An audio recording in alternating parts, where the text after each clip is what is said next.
안녕하세요. 오늘도 사연살롱을 찾아주셔서 감사합니다.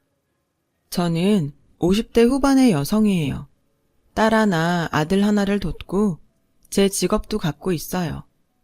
저는 일찍 결혼해서 일찍 첫 딸을 낳았어요.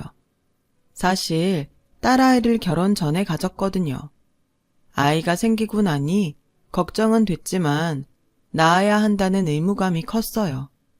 그래서 생각보다 더 빨리 결혼을 하게 된 거죠. 남편은 대학원생이었고 저는 대학을 갓 졸업했었어요. 저희 두 사람은 대학 연합 모임에서 만났어요. 시어머니는 몇 년 전 돌아가신 시아버지한테 받은 땅을 많이 갖고 있었고 부동산 투자로도 돈을 많이 번 사람이었어요. 제가 정식으로 인사하러 갔을 때 시어머니는 니네 친정이 사업하지 않았으면 난 이 결혼 절대 허락 안 했다. 그러니까 앞으로는 니네 친정이 우리 진성이 먹여 살려야 한다.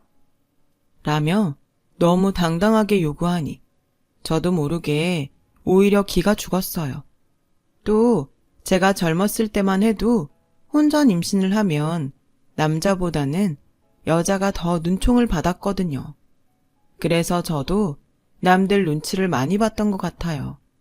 친정엄마는 주변에서 알까봐 말조심을 많이 하셨지만 그래도 집에서는 저한테 따뜻하게 해주셨어요.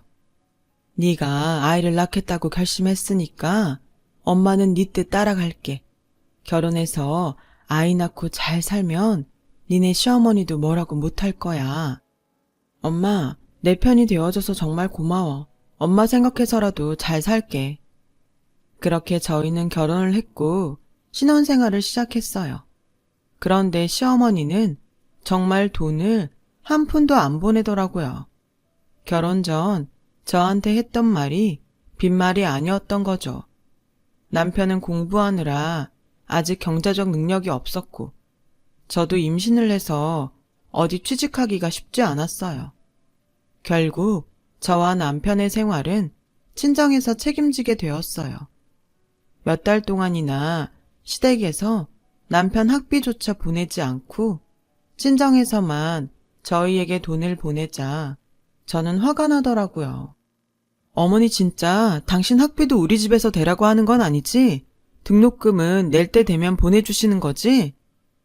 당신 친정에서 다 해주기로 얘기됐잖아. 무슨 소리야. 나는 그런 얘기 한 적 없어. 우리 집 인사 왔을 때 다 된 얘긴데 이제 와서 딴소리라면 어떡해. 그건 어머니가 그냥 한 말이지 내가 그러겠다고 한 게 아니잖아. 저는 시어머니 말 그대로 우리 집에서 모두 해줄 거라고 믿는 남편이 어이없었죠. 그런데 얘기를 들으니 미국에 있는 아주버니도 형님 친정에서 다 돈을 대서 박사가 됐다고 하더라고요. 형이 의대 교수가 돼서 이제는 형 덕분에 사모님 소리 듣고 잘 먹고 잘 사니까 그 정도는 해주는 게 당연한 거 아니야? 내가 박사 따고 교수 되면 우리 엄마가 아니라 당신이 사모님 소리 듣잖아. 정말 이상한 논리였어요. 그런데 시댁과 남편이 너무 당당하게 나오니까 그게 맞는 건가 하는 생각도 들고 제가 잘못하는 것 같은 느낌이 들더라고요. 아이 때문에 결혼했다고는 하지만 이왕 결혼한 거 다른 말 안 나오게 잘 살자는 생각도 강했어요. 제가 사정을 얘기하니 친정엄마는 한숨을 쉬며 당장 돈이 없으면 아무것도 못하는 건 내 딸인데 줘야지 어쩌겠니. 그리고 이 서방도 얼른 공부를 마쳐야 가장고시를 할 테니 어쨌든 빨리 학위를 따는 쪽으로 생각해보자. 저는 정말 죄송하고 속이 상했어요. 남편이 나중에 직장을 갖게 되면 부모님한테 용돈도 많이 드리고 노후를 위해 통장이라도 만들어 드려야겠다고 생각했죠. 남편은 자기 학비가 친정에서 나온다는 걸 뻔히 알면서도 한 번도 고맙다는 말을 하지도 않았어요. 시어머니도 물론 한 번도 그런 말을 한 적이 없었죠. 오히려 시댁에 갈 때마다 저 들으라는 듯이 남편한테 니네가 나 죽고 땅이라도 물려받고 싶으면 지금 나한테 잘해. 부르면 제때제때 오고 나 살아있을 땐 내 돈 받을 생각하지 마라. 어차피 니들이 가져갈 거 아니냐. 라며 친정에서 생활비와 낭편 학비 받는 걸 불평이라도 할까봐 미리 입을 막더군요. 어쨌든 저는 그럭저럭 결혼 생활을 했고 만삭이 돼서 딸을 낳게 됐어요. 친정에서는 다들 좋아해줬지만 시어머니는 얼굴도 보이지 않았어요. 보다 못한 엄마가 남편한테 사돈은 얼마나 바쁘시길래 손녀딸이 태어났는데 아직까지 오지 않으시는 겐가? 벌써 내일 모레면 집에 가는데 제일 먼저 와보셔야 할 분이 사돈 아닌가? 그러자 시어머니가 다음날 저를 보러 와서는 우리 집 대 이어줄 남자애도 아니고 걔 집에 나오려고 기어이 우리 진성이랑 결혼한 거냐? 딸 낳아놓고 누워서 시어머니한테 울어아가라. 아주 유세를 떠는구나. 애 낳았다고 나한테 뭐 받을 생각 하지 말고 알아서 잘 키워라. 마침 엄마가 자리에 없었으니 망정이지. 시어머니가 하는 말을 들었으면 아마 쓰러지셨을 거예요. 저는 아직 기운도 없고 배도 아파서 제대로 대답도 못했고 시어머니는 아기를 보자는 말도 없이 그냥 가버리셨죠. 남편이 뭐라고 했는지 모르겠지만 이럴 거면 괜히 말을 꺼냈다 싶었어요. 딸을 낳고도 저희 집 생활은 거의 친정에서 책임져 주다시피 했어요. 심지어 딸의 돌잔치를 하는데도 시어머니는 선물 하나 보내지를 않더군요. 친정 부모님은 그동안 시댁에서 하는 걸 보고 다 포기하신 건지, 시댁에서 누가 왔는지, 뭘 보냈는지 묻지도 않으셨어요. 저는 아이 돌이 지나고 뭐라도 해야겠다고 생각해서 일자리를 알아봤어요. 친정에서는 늘 말없이 돈을 보내줬지만 더는 미안해서 받기만 할 수 없었어요. 다행히 제가 디자인학과를 나온 걸 인정받아 패션 회사에 취직이 됐어요. 남편은 저보다 늦게 학교를 갈 때가 많아서 제가 출근할 때 같이 아침을 먹고 아이를 챙기다가 제가 집에 오면 학교 도서관을 가거나 방에서 밤 늦게까지 공부를 했어요. 그렇게 몇 달을 지냈는데 시어머니가 주말도 아닌데 갑자기 집에 오라고 부르셨어요. 시아버지 제사도 아니고 기념일도 아닌데 평일에 부르는 게 영 마음이 찝찝했지만 퇴근하자마자 시댁에 갔죠. 그랬더니 시어머니는 현관에 올라오지도 못하게 하고 저한테 찬물을 끼얹었어요. 너는 내 아들을 애나 보는 식모 만들려고 작정했냐? 왜? 니네 친정에서 이제 돈 못 준다고 하니? 그래서 네가 돈 벌면서 내 아들 찬밥 신세 만든 거니? 어머니, 그게 아니에요. 저희 부모님 그런 말씀 안 하셨어요. 제가 계속 돈 받기 죄송해서 회사에 취직한 거예요. 그리고 자기 아이 돌보는 게 식모라뇨. 그런 말씀 아세요. 저도 일한다고 그 사람한테 소홀히 한 적 없어요. 진성이가 애를 보게 만든 것부터가 소홀한 거야. 친정에서 돈 안 준다고 한 거 아니면 당장 회사 그만둬라. 여자가 돈 좀 번다고 지 남편 우습게 알고 돌아다니기 시작하면 그 집안 콩가루 되는 거 순식간이야.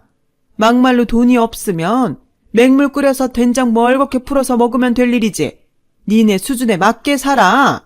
쓸데없이 밖으로 놔둘 생각하지 말고. 너 나중에 내 땅 손바닥만큼이라도 받고 싶으면 내 말대로 해. 저는 너무 충격을 받아서 물을 닦지도 못한 채 덜덜 떨며 집으로 왔어요. 아이는 혼자 거실에서 울고 있었고 남편은 방에서 세상 모르고 자더군요. 남편을 깨우니 제가 왜 젖었는지 묻지도 않고 늦었다며 짜증을 냈어요. 저는 아이를 안고 달래면서 숨죽여 울었어요. 그때는 정말 어떻게 하면 좋을지 모르겠더라고요. 저는 결국 회사를 그만두고 엄마에게 사정을 얘기했어요. 회사 다니면서 집안일 한다는 게 어디 쉽겠니? 그러니 결혼하면 회사를 관두는데 너는 거꾸로 했으니 힘들었겠지. 아버지는 뭐라고 안 하실 테니까 걱정하지 마. 엄마, 미안하고 고마워. 내가 다민이 아빠 박사만 따면 다시 일할게. 그렇게 저희 집은 다시 친정의 도움을 받으며 지냈고 3년이 더 지나서야 남편은 박사학위를 받게 됐어요. 그리고 얼마 안 돼서 연구소에 들어가게 됐죠. 저는 이제 됐다 싶어서 한숨 돌렸어요. 더는 친정에 손을 벌리지 않아도 되니까요. 그때 친정아빠 사업이 좀 어려워서 저희한테 돈 보내는 게 힘들다는 걸 저도 알고 있었기 때문에 더더욱 잘 됐다고 생각했죠. 친정 부모님은 그런 얘기는 안 하시고 잘 됐다며 축하해 주셨어요. 그리고 시댁의 남편과 갔는데 시어머니가 이러는 거였어요. 니네 친정에서는 진성이한테 뭐 해준다고 안 하니? 네? 뭘 해주다니요? 그게 무슨 말씀이세요? 그럼 사위가 번듯한 직장에 들어갔는데 아무것도 안 해주신다는 거냐? 아무리 못해도 차 한 대는 뽑아줘야지. 어머니, 그동안 친정에서 저희 때문에 쓴 돈이 얼만데요. 그냥 축하만 해주셔도 감사하죠. 장사밖에 할 줄 모르는 니네 친정이 정상적으로 한국 최고의 정책연구소에서 일하는 사위를 쳐다나 받겠니? 게다가 나 죽으면 물려받을 땅하고 재산이 얼만데 아이고 감사합니다 하고 100번 절을 해도 모자랄 판에 그게 무슨 소리냐? 네 윗동서는 제대로 선보고 결혼했어도 내 아들한테 그러지 않았다. 니네 집안은 어쩜 그렇게 예의를 모르니? 저는 딸을 아는 채 너무 수치스러워서 속으로 부들부들 떨었어요. 그런데도 남편은 너무 태평스럽게 과일을 먹으며 TV만 보고 있더군요. 원래 이런 분위기에서 살아서 그런지 제가 당하는 게 아무렇지 않은 모양이었어요. 이러고 평생을 살 수 있을지 점점 마음이 답답해지기 시작했죠. 그런데다가 친정아빠 사업도 힘들어져서 정 같지 않았어요. 어려운 중에도 엄마는 남편한테 취직 선물로 고급 시계를 선물하셨어요.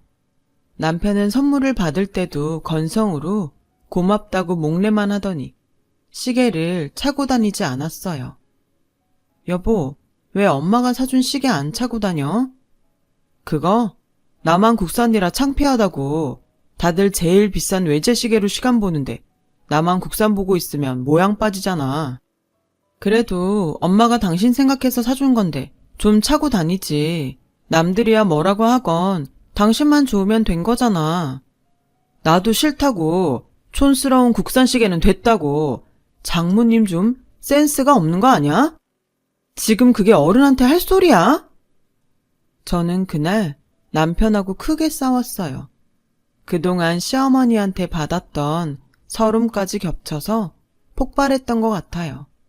얼마 안 가서 시어머니는 저희 집에 찾아오셨어요. 그러더니 다짜고짜 이혼 서류를 내미는 거였어요. 어머니, 갑자기 이게 뭐예요? 니네 집 다 망해간다더라. 애초에 니네가 그렇게 부자도 아니라며? 우리 아들 먹여 살리지 못할 거면 내가 왜 너를 보고 있어야 되냐? 너도 니네 집 어려운 거 몰랐던 눈치인데 그런 건 입 딱 다물고서 우리 집 재산으로 뭘 어떻게 해보려고 한 거 아니냐? 난 그런 꼴 못 본다. 그 말에 저도 더 이상은 남편과 살고 싶은 생각이 없어졌어요. 지나온 세월이 너무 분하고 억울할 뿐이었죠. 하지만 남편을 고소한다던가 위자료를 청구할 생각을 전혀 못했어요. 이혼을 하면 여자를 더 죄인처럼 보는 사람들도 많았고 저도 무의식적으로 그렇게 생각했던 것 같아요. 세상이 정말 좋아져서 돌싱이라는 단어도 나오고 요즘 세상만 같으면 삶이 그렇게나 힘들다면 정말 이혼이 뭐 별건가요?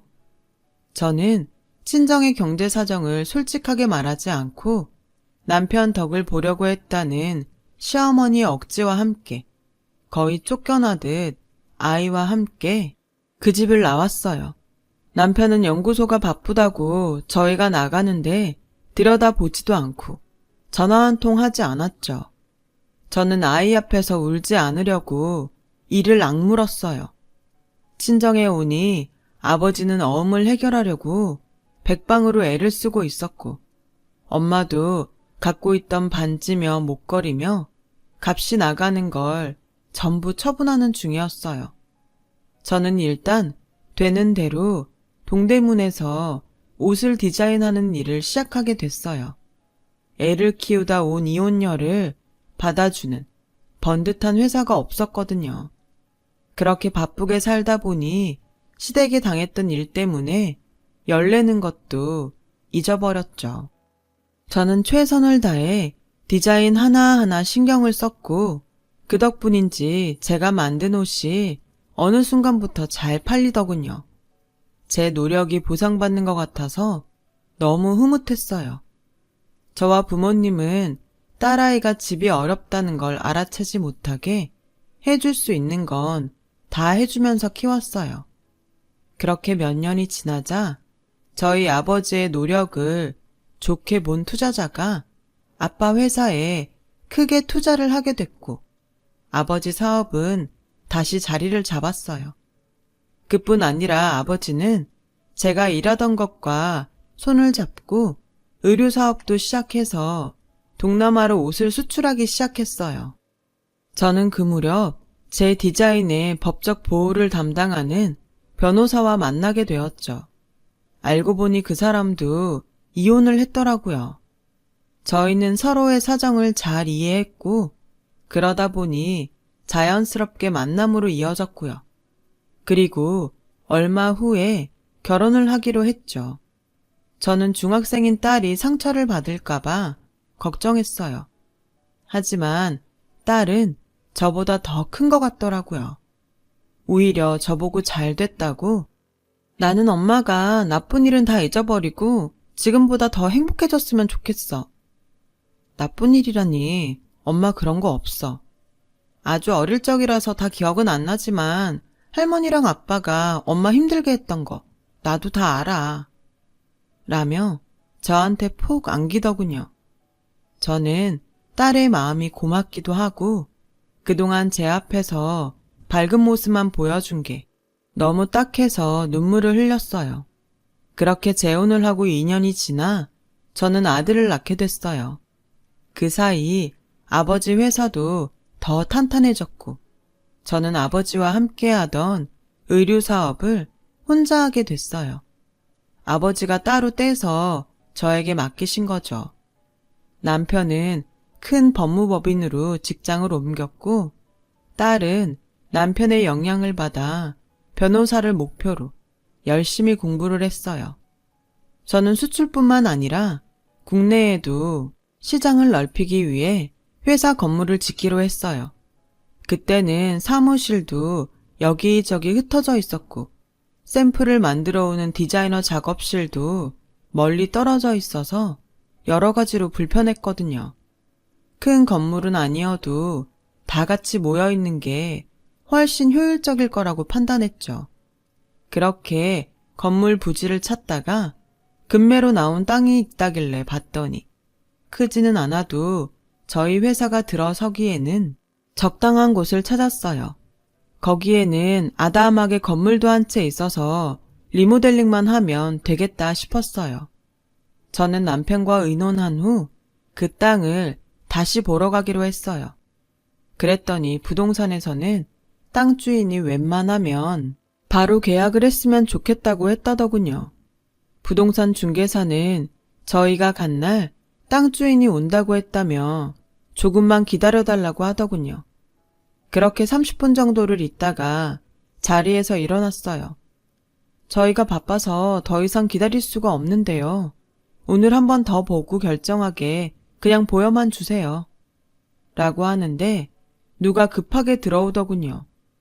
제가 늦은 거 아니죠? 라고 하는데 저는 깜짝 놀랐어요. 전 시어머니였거든요.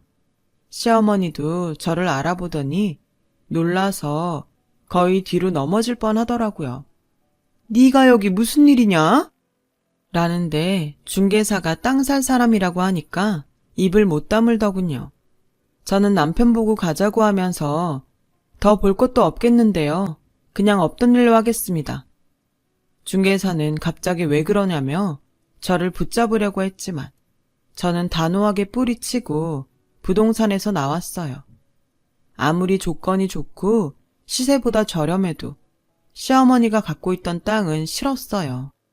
그런데 얼마 후 모르는 번호로 전화가 와서 받았더니 시어머니였어요.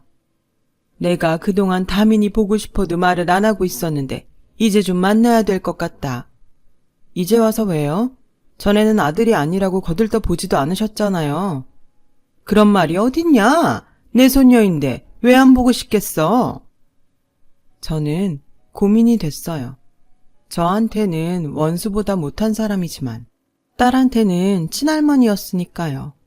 저는 딸의 의견이 더 중요하다는 생각이 들어서 조심스럽게 물어봤죠. 그렇게 날 보겠다고 하면 만나볼게. 별일 없을 거야. 라고 어른스럽게 말했지만 저는 걱정이 됐어요. 혹시라도 못된 말을 하면 어쩌나 싶어서 딸한테 시어머니가 보자고 했다는 말을 한 게 후회되는 마음도 생기더라고요. 저는 결국 친정 엄마에게 이 일을 털어놓았어요. 아니, 어떻게 그렇게 또 만날 수가 있니? 정말 세상 좁구나. 그래도 너무 걱정은 하지 마. 다민이 똑똑하잖아. 무슨 말을 들어도 당하고 있지만은 않을 거야. 그 여자도 설마 다민이가 자기 핏줄인데 심한 말을 하겠니? 라고 하셨지만 그래도 불안하더라고요. 그래서 딸한테 같이 가자고 했죠. 엄마, 할머니가 나만 보자고 했다며. 나 혼자 갔다 올게. 그래도 엄마가 같이 가야지. 어떻게 너만 내보내. 나 어린애 아니야. 괜찮아. 만나고서 전화할게. 라고 했지만 저는 몰래 따라가서 카페 구석에 앉아 있었어요. 조금 있으니 시어머니가 들어와 딸과 만나더군요. 시어머니는 딸의 등을 쓰다듬으며 음료수를 시켜 자리에 앉더니 본격적으로 본색을 드러냈어요. 너는 누가 뭐래도 우리 이씨 집안 핏줄이야. 니네 엄마랑 살아도 그 집안 식구 아니라고. 다민이 공부 잘한다며? 공부 잘해서 출세하고 그러면 네가 그동안 아빠한테 못한 거 다 갚으면서 살아야 된다. 아빠한테 잘해야지 네가 잘 되는 길이야. 그러니까 지금도 네가 아빠를 위해서 할 수 있는 일을 해야 돼. 저는 분노가 치밀었어요. 예전에 저한테 했던 말이랑 똑같은 말을 제 딸한테도 하고 있었으니까요. 너무 열받아서 쫓아가서 한마디 하려는데 딸아이가 저는 전화 잘하고 살게요. 아빠 인생은 아빠가 책임져야죠. 아빠도 그동안 제 인생 책임 안 졌잖아요. 아빠한테 그런 말이 어딨어? 아무리 그동안 아빠랑 안 살았어도 네 아빠야. 니네 엄마가 그렇게 교육시켰니? 네가 잘 되면 딸이 돼서 당연히 아빠를 챙겨야지. 안 그래? 라는 말에 제가 자리에서 일어나 막 쫓아나가는데 그건 말이 안 되죠. 라는 친정엄마 목소리가 들렸어요. 엄마는 언제 들어왔는지 딸 손을 꼭 잡고 옆에 서 계셨어요. 시어머니는 놀라서 엄마를 쳐다보다가 일어나더군요. 오늘 다민이만 나온 줄 알았는데 어떻게 오셨어요? 아무려면 제가 우리 귀한 손녀를 험한 사람 만나는데 혼자 내보내겠어요. 친할머니를 험한 사람이라니 평소에도 그런 식으로 교육시켰나 보죠? 친할머니도 할머니 다워야죠. 이렇게 애한테 다짜고짜 자기 아빠를 챙기라고 윽박지르는 게 무슨 할머니인가요? 애 한번 따뜻하게 안아준 적도 없으면서 이제 와서 핏줄 타령은 되게 하시네요. 아들 낳아놓고 왜 그 책임을 잡고 다른 사람한테 지우려고 해요. 그쪽 아들 귀하면 그쪽이 끝까지 책임지고 살면 되겠네요. 어린 학생한테 성공하면 아빠를 책임지라니 그게 어른이 돼가지고선 할 말입니까? 아이 앞에서 못하는 말씀이 없으시네요. 저를 그렇게 못된 할머니 만들고 싶으시면 할 말은 없지만요. 그리고 제가 틀린 말 한 것도 아니잖아요. 요즘 애들을 너무 오냐오냐 키우니까 효도라는 것도 모르고 지 귀한 줄만 아는 거예요. 저는 더 이상 못 참고 말도 안 되는 소리 그만하세요. 지금 누구 앞이라고 그런 소리를 하는 거예요? 우리 집 어렵다는 소리 듣고 다짜고짜 이혼하라면서 나랑 다민이 내보냈으면서 뭐가 어쩌고 어째요? 내가 진짜 애 앞에서 이런 말까지 안 하려고 했는데 댁한테 휘둘려서 당신 아들 학비까지 대가며 살았던 거 지금까지도 후회하고 있다고. 애를 오냐오냐 키웠다고? 그럼 내 귀한 새끼 오냐오냐 키우지. 지 아빠한테 못한 거 갚으라고 하면서 키워야 되나? 지한테 해준 것도 하나 없는 아빠가 너무 뻔뻔한 거 아니야? 양육비 한번 보낸 적 없고 여태까지 보자고 한 적도 없으면서. 라고 하자 주변에서 시어머니를 다들 흘끈거리며 보더라고요. 저는 딸하고 엄마를 붙잡고 밖으로 나가자고 했어요. 그러자 시어머니는 급하게 저희 앞을 막아서더군요. 그러지 말고 얘기 좀 하자. 내가 다민이한테 그런 말을 한 건 우리가 지금 정말 어려워서 그래. 그리고 우리 땅 사기로 한 거 좀 더 값을 쳐주고 사면 안 될까 해서. 저와 엄마는 너무 기가 막혀서 말도 안 나왔어요. 제가 막 뭐라고 쏘아 붙이려는데 딸이 먼저 할머니, 그런 걸로 더 이상 엄마 괴롭히지 마세요. 저도 할머니가 저 손녀라고 안 좋아하고 엄마 힘들게 한 거 다 알아요. 아빠는 엄마 편 한번 들어준 적 없었고요. 그런데 제가 왜 그런 아빠를 위해서 뭘 해야 돼요? 그리고 저 아빠 따로 있어요. 변호사 아빠요. 한 번만 더 엄마 힘들게 하면 우리 아빠한테 다 말해서 법적으로 할 테니까 그렇게 아세요. 라고 하자 시어머니는 저를 붙잡고 얘, 우리 좀 살려줘. 그 땅 지금 못 팔면 우리 큰일 난다. 마지막 남은 재산인데 제발 좀 도와줘. 이것 보세요. 우리 딸이 당신 필요할 때마다 돈 대주는 은행입니까? 이제 그만하세요. 라고 엄마가 말하자 그제야 저를 놓아주더군요. 알고 보니 큰며느리가 미국에서 들어와서 시어머니 비위를 맞추고 온갖 애교를 부려서 자기들 몫을 미리 상속받았대요. 그리고 자기 앞으로 전부 돌린 다음에 싹 다 현금으로 바꿔서 전부 들고 혼자 해외로 도망갔다고 해요. 엎친 데 덮쳤다고 시어머니는 기획부동산에 걸려서 빚이 엄청나게 늘었다고 하더군요. 지금 살고 있는 집도 잘못될 수 있어서 얼마 남지 않은 땅들을 당장 팔지 못하면 길거리로 나앉게 생겼다는 거였어요. 그렇게 자기가 가진 재산을 자랑하더니 큰며느리한테 다 털리고 순식간에 궁지에 몰리는 걸 보고 저는 다 자기가 한 대로 받는다는 말이 실감이 났어요. 시어머니가 자꾸 저와 딸한테 전화하고 못살게 굴자 남편은 접근 금지 명령서를 받아서 더는 찾아오지 못하게 했어요. 그 후 한참을 소식도 모르고 살았는데 얼마 전 우연히 시어머니가 큰 며느리도 잡지 못하고 빚도 못 갚았다더라고요. 있던 집도 빼앗기고 반지하 월세로 옮겨서 전 남편이 버는 돈으로 빚을 갚으며 계속 어렵게 산다는 얘기를 들었어요. 저는 제 일을 최선을 다해 나가고 있어요. 남편과 아이들도 잘 지내고요. 아버지도 안정적으로 사업을 잘하고 계세요. 그리고 아무리 힘들어도 남한테 피눈물 나게 하지 않으려고 해요. 저도 그 일로 배운 게 있으니까요. 더 훌훌 털고 남은 인생 정말 잘 살아보려고요. 끝까지 들어주신 분들 정말 감사하고요. 모두 행복하시고 좋은 일만 있었으면 좋겠어요. 그럼 다들 건강하세요. 여러분, 사연 댓글에 응원과 현명한 조언 부탁드려요. 좋아요와 구독은 저에게 큰 힘이 됩니다. 오늘도 좋은 일 가득하세요.